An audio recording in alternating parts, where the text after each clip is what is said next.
स्वाध्यायः परमः doctor Baba Saheb Ambedkar open university.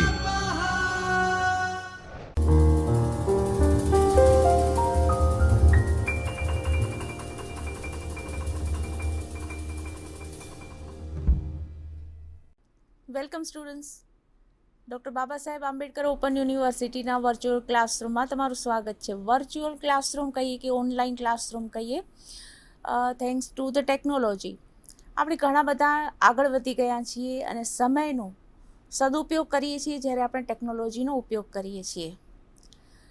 Third year BAમાં જો તમે ઇકોનોમિક્સ સબ્જેક્ટ મુખ્ય લઈને અભ્યાસ કરતા હો તો આજે હું તમને જે પરિચય આપવાની છું એ છે તમારું પેપર 7મું, જે અર્થશાસ્ત્ર મુખ્ય વિષય સાથે અભ્યાસ કરે છે.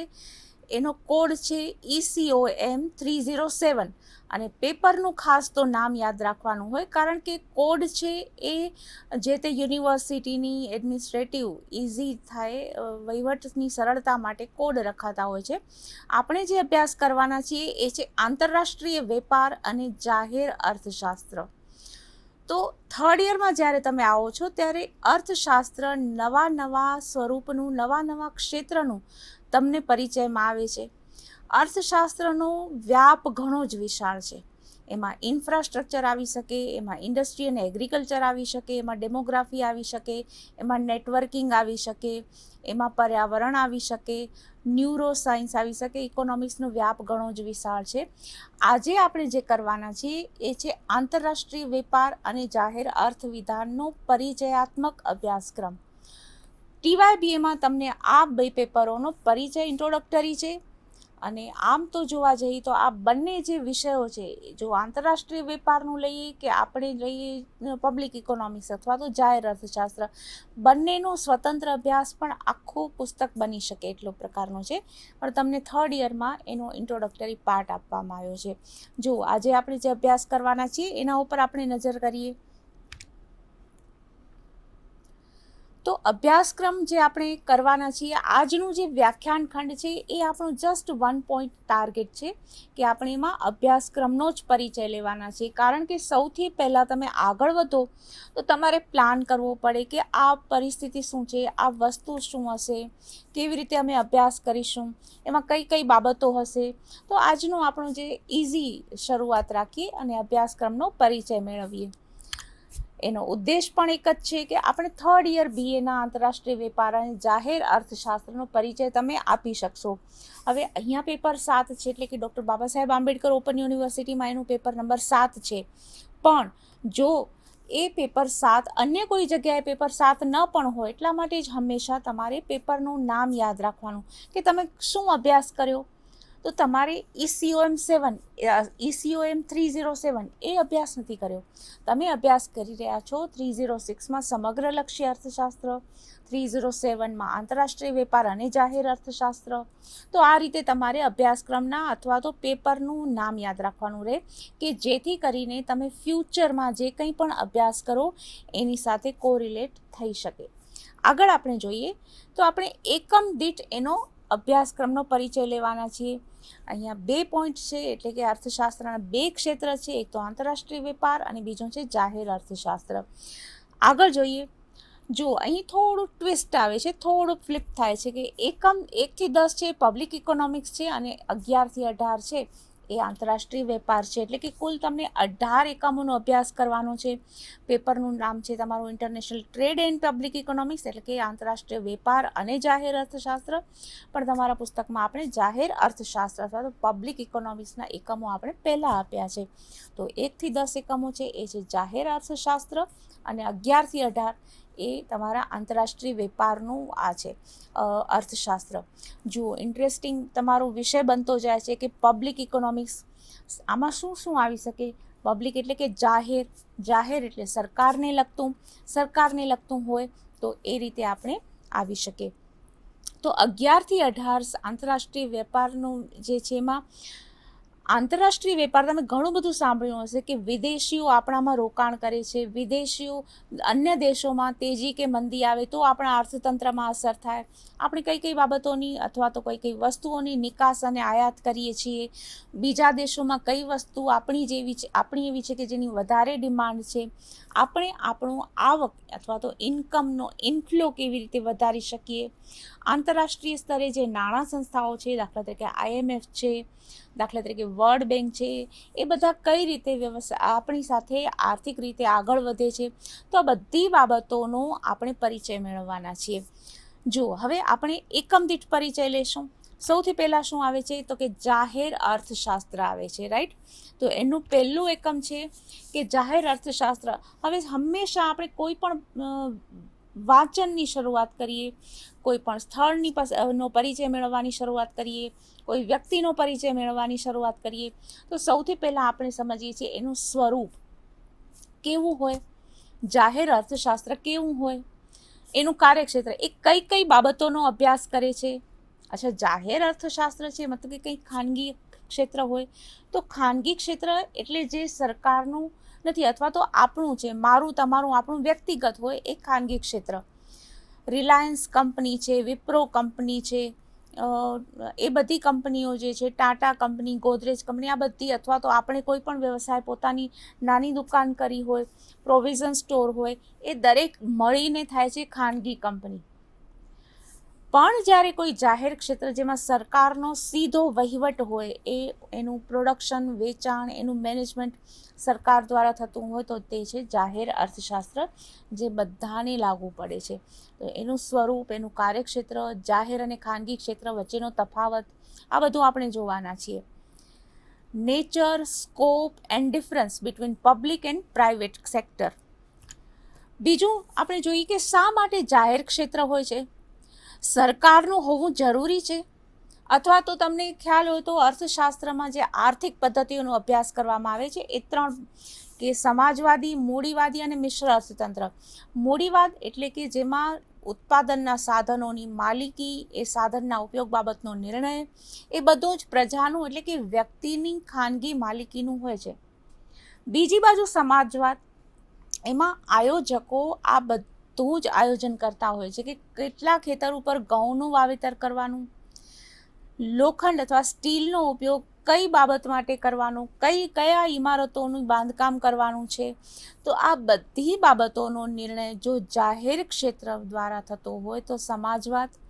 જાહેર ક્ષેત્ર એટલે એમાં આયોજન પણ આવે, સરકાર પણ આવે. અને મિશ્ર અર્થતંત્ર તો આપણે જાણીએ છીએ કે નામ ઉપરથી જ બંનેનો એમાં સમાવેશ થાય. જો જાહેર અર્થશાસ્ત્ર, સ્વરૂપ, કાર્યક્ષેત્ર, એ બધાનું. હવે આ બંને વચ્ચે તો પછી બજારની નિષ્ફળતા, એવું કહેવાય છે, ઘણી વખત આપણે ચર્ચા કરતા હોઈએ છીએ કે સરકાર નિષ્ફળ ગઈ છે, ભાવો હજી નિયંત્રણમાં નથી આવતા, ગરીબી દૂર નથી થતી, આ બધું. તો પછી સરકાર શા માટે છે? જો અહીંયા તો કહે છે કે બજારની નિષ્ફળતા છે એટલે સરકારની ભૂમિકા છે. બજાર એટલે ખાનગી ક્ષેત્ર દરેક વ્યક્તિને શિક્ષણ આપવામાં નિષ્ફળ ગયું તો સરકારે હસ્તક્ષેપ કર્યો. ખાનગી ક્ષેત્ર એટલે કે બજારનું ક્ષેત્ર છે, દરેકની જરૂરિયાતો પૂરી પાડવામાં નિષ્ફળ ગયું એટલે જાહેર ક્ષેત્રનો એટલે કે સરકારની ભૂમિકાનો પ્રવેશ થયો. તો બજારની નિષ્ફળતા અને સરકારની ભૂમિકા, આ ચેપ્ટર આપણા માટે રસપ્રદ થશે અને એક ચર્ચાનો વિષય પણ બની શકે કે કઈ રીતે બજારની નિષ્ફળતા અને સરકારને કારણે સરકારનું ક્ષેત્ર વધતું જાય છે, અથવા તો કેટલીક બાબતો એવી હોય છે કે જેમાં ખાનગી ક્ષેત્ર અથવા તો બજારનો પ્રવેશ સંભવ જ નથી. દાખલા તરીકે સરહદોની સુરક્ષા. ધારો કે કોઈ દેશ એવો છે કે જે શાંતિપ્રિય છે, પણ શક્ય છે કે એની આસપાસના દેશો છે શાંતિપ્રિય નથી, એ સરહદો ઉપર અશાંતિનું સર્જન કરે છે. આવી સ્થિતિમાં કોઈ ખાનગી ક્ષેત્રને સરહદોની સુરક્ષા સોંપી શકાય?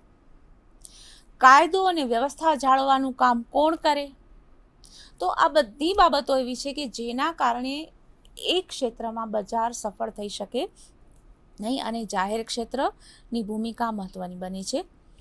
આગળ જોઈએ, ત્રીજું એકમ છે જાહેર ખર્ચ. હવે દાખલા તરીકે આપણે જોયું કે જાહેર ક્ષેત્રનો વ્યાપ વધે છે, બ્રિજ બનાવવા હોય, સડકોનું નિર્માણ કરવું હોય, ઉપગ્રહો આકાશમાં છોડવાના હોય, એના માટેની લેબોરેટરી તૈયાર કરવાની હોય, આપણે જાણીએ છીએ તો આ બધા ક્ષેત્રોમાં સરકારની ભૂમિકા હોય છે. તો આ બધા માટે ખર્ચ કરવા માટે સરકાર કઈ કઈ બાબતો ઉપર ખર્ચ કરે છે એનો પણ આપણે અભ્યાસ કરીશું. સરકાર પેન્શન આપે છે, કુદરતી આપત્તિ વખતે અથવા તો માનવ નિર્મિત આપત્તિ વખતે સહાય કરે છે, રસ્તાઓ અને પુલો બનાવે છે, કિસાનોને સહાય કરે છે, ઇન્સ્યોરન્સ આપે છે, ઘણું બધું કરે છે. તો આ જાહેર ખર્ચ કઈ કઈ બાબતો ઉપર કરે છે, એનો અર્થ શું, એનું વર્ગીકરણ કરીશું. આપણે ખર્ચના સિદ્ધાંતો ઉપર પણ આ બાબત કરીશું. તો આ આપણો થયો જાહેર ખર્ચ. ચોથું એકમ જોઈએ તો ભારતમાં જાહેર ખર્ચ, એના વિશે આપણે નમૂનારૂપ ઉદાહરણ રૂપ આપણે કરીશું. કારણ કે પબ્લિક ઇકોનોમિક્સ જ્યારે આપણે અભ્યાસ કરીએ છીએ ત્યારે માત્ર એક દેશ પૂરતો નથી હોતો, એ બધા દેશોને લાગુ પડે છે જ્યાં જ્યાં જાહેર ક્ષેત્ર હોય. પણ કારણ કે આપણે ભારત દેશના છીએ અને ભારતના ઉદાહરણરૂપ અભ્યાસના આધારે આપણે જાહેર ખર્ચનું આપણે સમજ મેળવી શકીએ. તો એની અસરો, એની ખર્ચની અસરો, એનું વલણ, જાહેર ખર્ચ કયા કારણોથી વધે છે, આ બધાનો આપણે અભ્યાસ કરીશું. Public expenditure in India, reasons of increase, trend and impact, આ બધી બાબતોનો આપણે અભ્યાસ કરીશું. રાઈટ. આગળ જોઈએ તો પાંચમું, જાહેર આવકના સ્ત્રોતોનો પરિચય. એ બાબતોનો આપણે અભ્યાસ કરવાના છીએ. કારણ કે જો ખર્ચ કરે છે કોઈ સરકાર, તો ખર્ચ કરવા માટે સરકારને આવક ક્યાંથી મળે?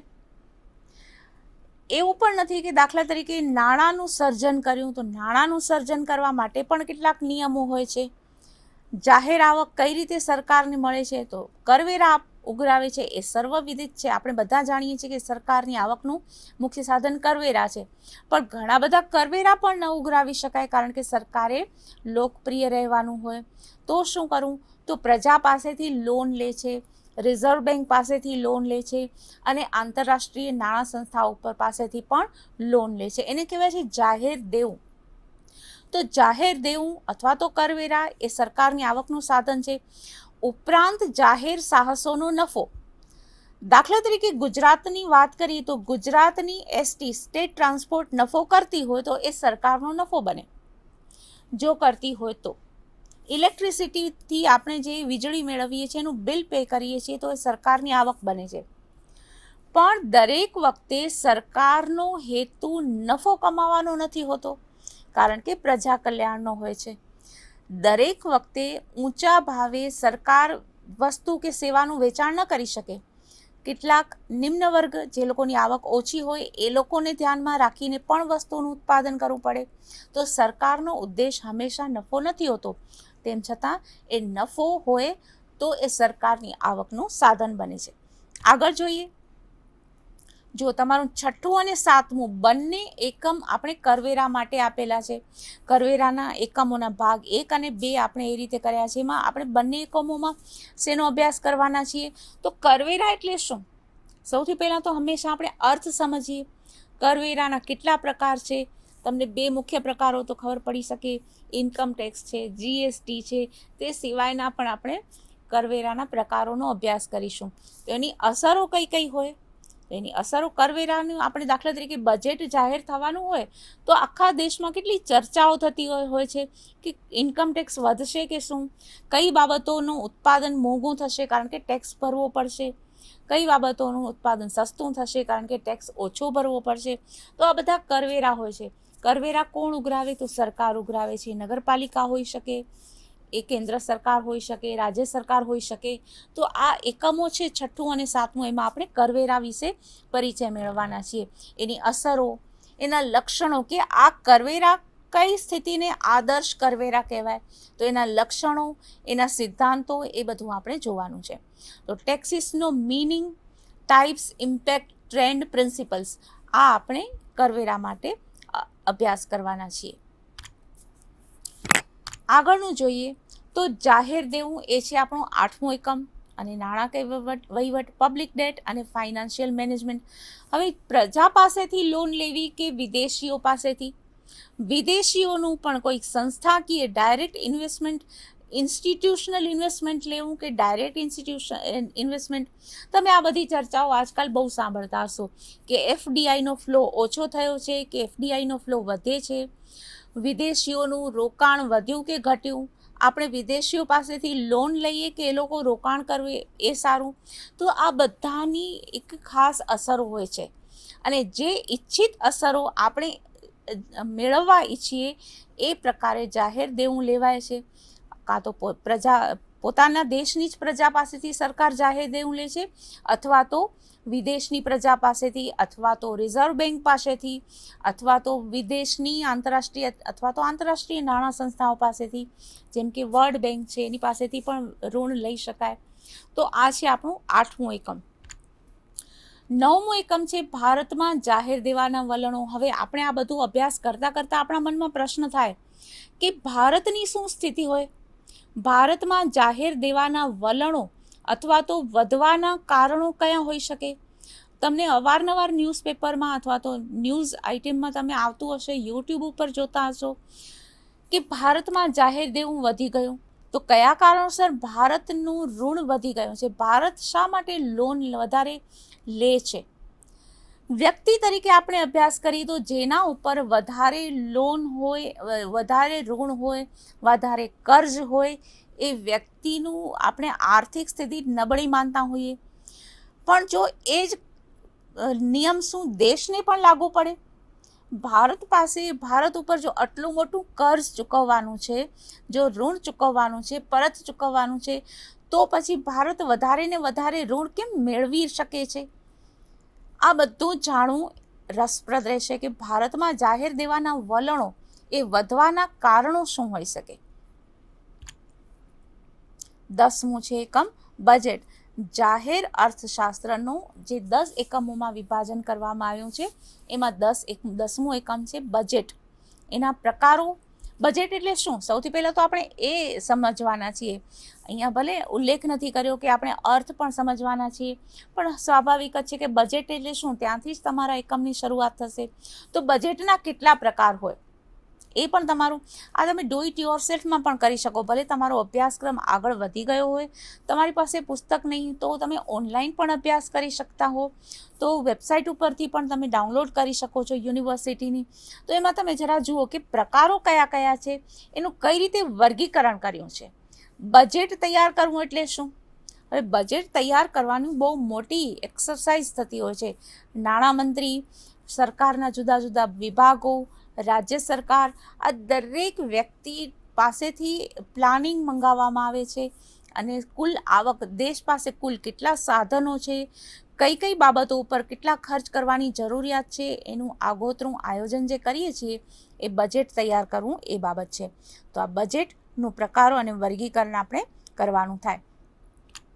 જો આ છે આપણું આંતરરાષ્ટ્રીય વ્યાપારનું પેપર, જે અહીંયા તમારા 11મા એકમથી શરૂ થાય છે.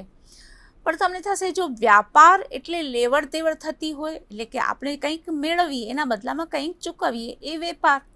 તો પછી આપણે 2 રાજ્યો વચ્ચે થતો વેપાર અને 2 રાષ્ટ્રો વચ્ચે થતો વેપાર, એ બંનેમાં ડિફરન્સ શું હોય? તો આંતરિક વેપાર અને આંતરરાષ્ટ્રીય વેપાર, એ બંનેમાં જે ડિફરન્સના મુદ્દાઓ છે, તફાવતના મુદ્દાઓ છે, એ અહીંયા આપણે અભ્યાસ કરવાના છીએ. કારણ કે જ્યારે આપણે એક જ દેશના 2 પ્રદેશ વચ્ચે વેપાર થાય છે ત્યારે નાણું એક હોય છે, કરવેરાના નિયમો, સરકારના નિયમો, યોજનાઓ, દરેક નિયમો એક જ હોય છે. પણ જ્યારે આંતરરાષ્ટ્રીય વ્યાપાર થતો હોય ત્યારે હંમેશા એ જુદી જુદી પદ્ધતિઓ હોય છે. દાખલા તરીકે આપણે ત્યાં લોકશાહી છે, કોઈક અન્ય દેશમાં રાજાશાહી હોઈ શકે અને આપણે વેપાર કરતા હોઈએ. કોઈ અન્ય દેશમાં સમાજવાદી પદ્ધતિ હોઈ શકે અને આપણે વેપાર કરતા હોઈએ. તો આ બધા કારણોસર આંતરિક વેપાર અને આંતરરાષ્ટ્રીય વેપાર વચ્ચે તફાવત ઊભો થાય છે. તો એ બંને વચ્ચે શું ડિફરન્સ છે એનો આપણે અહીંયા અભ્યાસ કરવાના છીએ. તો આંતરરાષ્ટ્રીય વેપારના સિદ્ધાંતો કયા કયા, એ તમારું 12મું એકમ છે. તો નિરપેક્ષ લાભનો સિદ્ધાંત અને તુલનાત્મક લાભનો સિદ્ધાંત. જુઓ, નિરપેક્ષ લાભ એટલે કે આંતરરાષ્ટ્રીય વેપાર કરવાથી કયો દેશ, હવે આપણે બધા દેશો કઈ કઈ બાબતનું ઉત્પાદન અને વેચાણ કરે છે, તો દાખલા તરીકે ભારત દેશ ચોખાનું ઉત્પાદન કરે તો એને ચોખ્ખો નિરપેક્ષ લાભ થવાનો જ છે. હવે આપણે કોઈક જગ્યાએ એવું પણ હોય કે આપણે મોબાઈલ ફોન, હેન્ડસેટ અથવા તો ઇન્સ્ટ્રુમેન્ટનું ઉત્પાદન કરીએ તો પણ લાભ થવાનો હોય, અને ચોખાનું ઉત્પાદન કરીએ તો પણ લાભ થવાનો હોય. હવે પ્રશ્ન એ છે કે બંનેમાંથી લાભ શેમાં વધારે થવાનો છે? તો બંનેમાં લાભ થવાનો હોય તો આપણે તુલના કરીએ છીએ કે તુલનાત્મક રીતે કઈ બાબતનું ઉત્પાદન કરીએ તો વધારે લાભ થાય, મોબાઈલ હેન્ડસેટનું કે ચોખાનું. તો એક એગ્રીકલ્ચર પ્રોડક્શન છે, એક ઇન્ડસ્ટ્રીયલ પ્રોડક્શન છે. તો આ બંનેમાં અહીં તફાવત છે કે નિરપેક્ષ લાભ અને તુલનાત્મક લાભ. આ સિદ્ધાંતનો પણ અભ્યાસ કરવો તમારે માટે રસપ્રદ રહેશે, કારણ કે ભવિષ્યમાં ધારો કે તમે પણ કોઈ રીતે આ ટ્રેડ એન્ડ કોમર્સ સાથે સંકળાઓ તો તમને આ રીતે પસંદગી કરવામાં મદદ મળશે કે આપણે આ વસ્તુનું ઉત્પાદન કરીએ તો આપણને ચોખ્ખો લાભ છે જ, આપણે આ વસ્તુનું ઉત્પાદન કરીએ તો આપણને તુલનાત્મક રીતે વધારે લાભ થાય. લાભ તો થાય, બંનેમાં લાભ થાય, પણ વધારે લાભ થાય, રાઈટ? તો આપણે આ રીતે 12મું એકમ અભ્યાસ કરવાના છીએ. 13મું એકમ, તો આંતરરાષ્ટ્રીય વેપાર અને વિનિમય દરના સિદ્ધાંતો. હવે વિનિમય દર એટલે શું? કે આપણે એક વસ્તુના બદલામાં બીજી કઈ વસ્તુ કેટલા પ્રમાણમાં મેળવીએ. દાખલા તરીકે આપણે ઓઇલ ઇમ્પોર્ટ કરીએ છીએ, ખનિજ તેલ, એ તમે સૌ જાણો છો, કારણ કે ભારતમાં ભારતની જરૂરિયાત જેટલું ખનિજ તેલ પ્રોડક્શન થતું નથી, તો આપણે બહારથી ખનિજ તેલ ઇમ્પોર્ટ કરવું પડે. તો બદલામાં આપણે કઈ વસ્તુ આપીએ?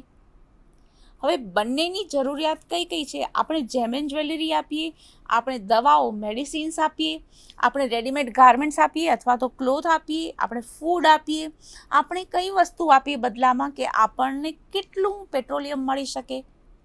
તો આ આંતરરાષ્ટ્રીય વેપાર, બંને દેશો વચ્ચે વાર્તાલાપ થતા હોય.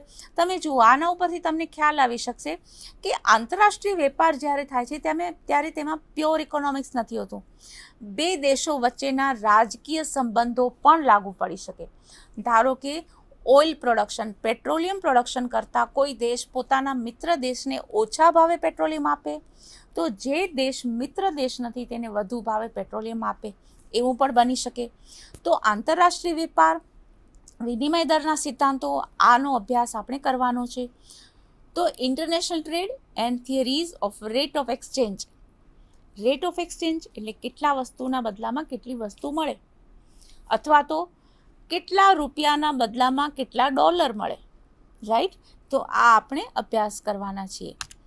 14મું એકમ, વ્યાપારની શરતો અને વિનિમય દરના સિદ્ધાંતો, ટર્મ્સ ઓફ ટ્રેડ અને થિયરી ઓફ એક્સચેન્જ રેટ, જે આપણે આગળ જોયું એનો જ આપણે એક્સટેન્ડેડ વર્ઝન આપણે આ 14મા એકમમાં અભ્યાસ કરવાના છીએ. 13મું અને 14મું એકમ બંને સાથે અભ્યાસ કરશો તો પણ તમને વધારે સારી સમજ પડશે. તો 14મું એકમ છે વ્યાપારની શરતો. હવે શરતો એટલે શું? જે દેશ, ધારો કે હું એક દેશ છું અને તમે એક દેશ છો, તમારે વસ્તુનું વેચાણ કરવું છે, પણ મારે એ વસ્તુની ખરીદી કરવી છે. મારી પાસે બે વિકલ્પ છે, હું તમારી પાસેથી પણ વસ્તુ ખરીદું અથવા તો બીજા કોઈક દેશ પાસેથી પણ વસ્તુ ખરીદું. આપણે 3 દેશ છીએ, હું એક દેશ છું, તમે એક દેશ છો અને કોઈક ત્રીજી વ્યક્તિ છે એ દેશ છે. તો મારે કોઈ વસ્તુ ખરીદવી છે, એ તમારી પાસેથી ખરીદું કે બીજા દેશ પાસેથી? તો વેપારની શરતો લાગુ પડે કે મને કઈ જગ્યાએથી ઓછી કિંમતે વસ્તુ મળશે. હવે વેચવાની જરૂર વધારે છે કે ખરીદવાની જરૂર? ધારો કે તમે એક એવી વસ્તુનું વેચાણ કરો છો કે જો વેચાય નહીં તો તરત ખરાબ થઈ જાય. દાખલા તરીકે તમે અનાજની એક્સપોર્ટ કરો છો, તમે વીટ એક્સપોર્ટ કરો છો, ઘઉંની નિકાસ કરો છો. જ્યારે હું મશીનરીની નિકાસ કરું છું, ફોર એક્ઝામ્પલ, અથવા તો હું પેટ્રોલિયમ એક્સપોર્ટ કરું છું, તો પેટ્રોલિયમ એક્સપોર્ટ કરવું અને ધારો કે તમે ન ખરીદો તો મારું પેટ્રોલિયમ એટલું જલ્દી પેરિશેબલ, નાશવંત નથી, એ થોડો વધારે સમય આપણે રાખી શકશું. પણ તમે જો અનાજ તરત જ નહીં વેચો તો તમારું અનાજ કદાચ ખરાબ થઈ જવાની સંભાવના છે. એટલે તમે કઈ વસ્તુનું વેચાણ કરો છો, કઈ વસ્તુ ખરીદો છો, ઉપરાંત ધારો કે તમને પેટ્રોલિયમ ન મળે તો તમારા ઉદ્યોગોના અથવા તો આર્થિક પ્રવૃત્તિઓ તમારી ધીમી પડી શકે, તમારા દેશમાં મંદી આવી શકે. તો આંતરરાષ્ટ્રીય સ્તરે જ્યારે રાજકીય નેતાઓ અથવા તો ભારતના અથવા કોઈ પણ પ્રતિનિધિઓ કોઈ પણ દેશના જ્યારે વ્યાપારની વાટાઘાટો કરે છે ત્યારે એમાં એ પણ સ્થિતિ આવતી હોય છે કે વ્યાપારની શરતો અને વિનિમય દરના સિદ્ધાંતો terms of trade and theories of એક્સચેન્જમાં આપણે આ પરિસ્થિતિનો અભ્યાસ કરવાના છીએ કે કઈ રીતે બે દેશ વચ્ચેના સંબંધો, વસ્તુનો પ્રકાર, રાજકીય સંબંધો એ બધા મળીને વેપારની શરતો નક્કી થતી હોય છે. અને વિનિમય દરના સિદ્ધાંતો નક્કી થતા હોય છે બે રીતે. એક તો બજારમાં નક્કી થાય કે $1 બદલામાં કેટલા રૂપિયા, અથવા તો સરકાર નક્કી કરે કે $1 બદલામાં કેટલા રૂપિયા, બે દેશની સરકારો. તો એ પણ આપણો અભ્યાસ છે જે રસપ્રદ રહેશે, રાઈટ. 15મો એકમ લેણ દેણની તુલા અને વેપાર તુલા. હવે આમાં ડિફરન્સ શું હોઈ શકે? જુઓ, આપણે ઘણી બધી વસ્તુઓની આયાત કરીએ છીએ અને નિકાસ કરીએ છીએ. આપણે ઘણી બધી વસ્તુઓ આયાત કરીએ છીએ, ઘણી બધી વસ્તુઓ નિકાસ પણ કરીએ છીએ. ઉપરાંત આધુનિક સમયમાં માત્ર વસ્તુ નહીં, આપણે સેવાની પણ આયાત અને નિકાસ કરીએ છીએ. દાખલા તરીકે આપણે આપણી ઇન્સ્યોરન્સ સર્વિસ આપણે નિકાસ કરીએ છીએ, આપણી મેડિકલ સર્વિસ, આપણી તબીબી સેવાઓ આપણે નિકાસ કરીએ છીએ. અને બીજા દેશ પાસેથી કન્સલ્ટન્સી જો આપણે ખરીદતા હોઈએ એમની કોઈ એડવાઇસ ખરીદતા હોઈએ તો સર્વિસ, એની સ્પેશિયલાઇઝેશન, દાખલા તરીકે ટીચર્સની સેવાઓ છે, ડૉક્ટર્સની સેવાઓ છે, આ બધી સર્વિસ જો આપણે ઇમ્પોર્ટ અને એક્સપોર્ટ કરતા હોઈએ તો એ કુલ આયાત અને નિકાસમાં થાય. આપણે મૂડીનું પણ લેવડ દેવડ થતી હોય છે. તો વેપાર તુલા એટલે કે બેલેન્સ ઓફ ટ્રેડ, એમાં માત્ર વસ્તુઓનો સમાવેશ થાય છે. જ્યારે લેણ દેણની તુલા એ ઘણો જ વ્યાપક કોન્સેપ્ટ છે, એમાં વસ્તુ, સેવાઓ, મૂડી દરેકનો એમાં સમાવેશ થાય છે. તો એનો આપણે અભ્યાસ કરવાના છીએ. 16મું એકમ છે તમારું ભારતનો વિદેશ વેપાર 1991 પછી અને તેમાં આવેલા પરિવર્તનો. હવે 1991 પછી અને અત્યારે તમે 2023માં છો અને 2023 પછી પણ ધારો કે તમારો અભ્યાસ થવાનો હોય તો આ વચ્ચે ઘણો જ મોટો ડિફરન્સ આવી શકે.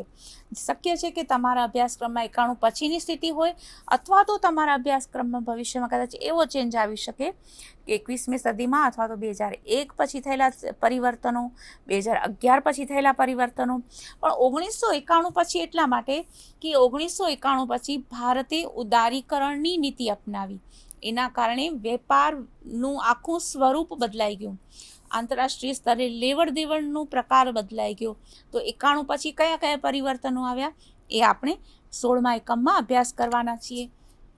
એકમ નંબર 17 જેમાં ભારતનો વિદેશ વેપાર, જેનો ભાગ બીજો, તો એમાં આપણે બંધારણ એટલે કે કઈ કઈ વસ્તુમાં આપણે વેપાર કરીએ છીએ, કઈ કઈ વસ્તુ આયાત કરીએ છીએ, કઈ કઈ વસ્તુ નિકાસ કરીએ છીએ, કયા કયા દેશો સાથે આપણે વેપાર કરીએ છીએ. દાખલા તરીકે દિશા એટલે આપણો વેપાર માત્ર ઇંગ્લેન્ડ સાથે જ છે કે બીજા બધા દેશો સાથે પણ છે? તો દેશો સાથેનો વેપાર એને કહેવાય ડાયરેક્શન, દિશા. અને બંધારણ એટલે કે કઈ કઈ વસ્તુઓનો વેપાર થાય છે, વેપારમાં ફેરફાર થઈ શકે. તો આ અસમતુલા શું હોય છે? તો ઇમ્બેલેન્સ ઇન ટ્રેડ. એ બધું આપણે 17મા એકમમાં અભ્યાસ કરવાના છીએ. નંબર 18 ભારતની વર્તમાન વિદેશ વેપાર નીતિ, કરંટ એક્ઝિમ પોલિસી ઓફ ઇન્ડિયા. એટલે કે અત્યારે જે પણ પોલિસી આપેલી હોય એ તમારા અભ્યાસક્રમમાં એ હોઈ શકે. શક્ય છે કે તમારો દાખલા તરીકે આર્થિક નિબંધોનું એક પેપર છે જે 10મું પેપર છે, જેનો કોડ ઇકોમ 311 છે. એમાં તમને પૂછાઈ શકે કે ભારતની વર્તમાન વિદેશ વેપાર નીતિ. તો તમારે એ જે કરંટ વિદેશ વેપાર નીતિ હોય, કારણ કે અત્યારે જો તમે અભ્યાસ કરતા હો, તમારા પુસ્તકમાં જે આપેલી હોય એ તમારા પેપર પૂરતી મર્યાદિત હોય, પણ તે પછી જ્યારે પરીક્ષા સમયે જો એ નીતિ બદલાઈ ગઈ હોય તો નિબંધોવાળા પેપરમાં તમે જરૂરથી એ સમયની નવી વિદેશ નીતિ અથવા તો આપણી આર્થિક વેપાર નીતિ, એક્ઝિમ પોલિસી તમે લખી શકો. તો એક્સપોર્ટ ઇમ્પોર્ટ પોલિસીનું ટૂંકું રૂપ આપણે કરીએ છીએ એક્ઝિમ પોલિસી. વિદેશ વેપાર નીતિ અથવા તો international trade policy, foreign trade policy, આ એનો ખાસ શબ્દ છે, ફોરેન ટ્રેડ પોલિસી, રાઈટ. તો આ બધા આપણા એકમો છે જે 1 થી 18 એકમોમાં વેચાયા છે.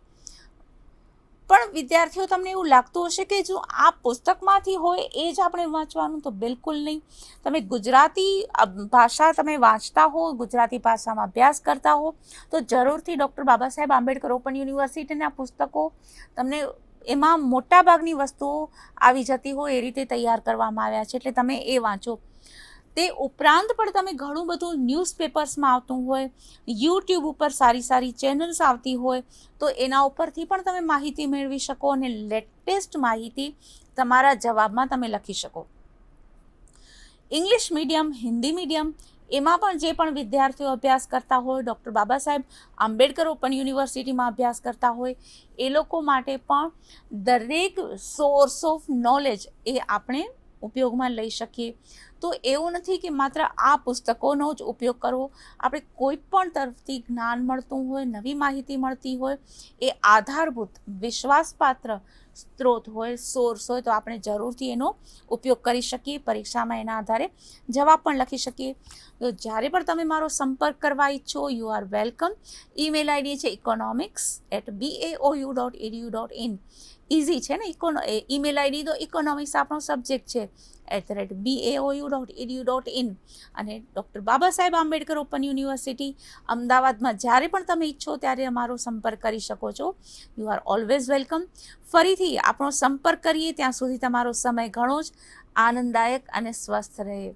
Thank you. સ્વાધ્યાયઃ પરમ